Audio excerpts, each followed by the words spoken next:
'Twas the night before Christmas, when all through the house not a creature was stirring, not even a mouse. The stockings were hung by the chimney with care, in hopes that St. Nicholas soon would be there. The children were nestled all snug in their beds, while visions of sugar plums danced in their heads. And Mamma in her kerchief and I in my cap had just settled our brains for a long winter's nap. When out on the lawn there arose such a clatter, I sprang from the bed to see what was the matter. Away to the window I flew like a flash, tore open the shutters and threw up the sash. The moon, on the breast of the new-fallen snow, gave the luster of midday to objects below, when what to my wondering eye should appear but a miniature sleigh and 8 tiny reindeer, with a little old driver so lively and quick, I knew in a moment it must be St. Nick. More rapid than eagles his coursers they came, and he whistled and shouted and called them by name.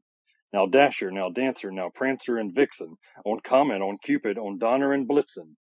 To the top of the porch, to the top of the wall, now dash away, dash away, dash away all. As dry leaves that before the wild hurricane fly, when they meet with an obstacle, mount to the sky, so up to the housetop the coursers they flew, with the sleigh full of toys and St. Nicholas too. And then in a twinkling I heard on the roof the prancing and pawing of each little hoof. As I drew in my head and was turning around, down the chimney St. Nicholas came with a bound.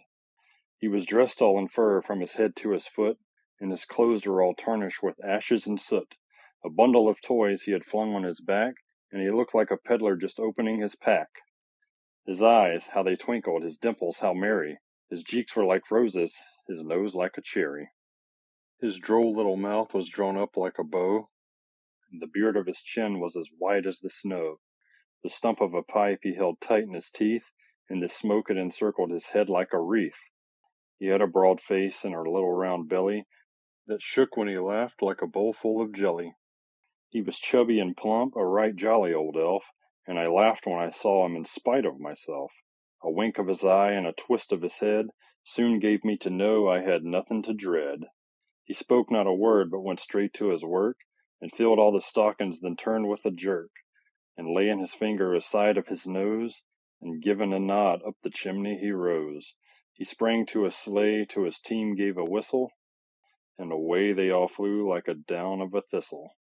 But I heard him exclaim as he drove out of sight, "Happy Christmas to all, and to all a good night."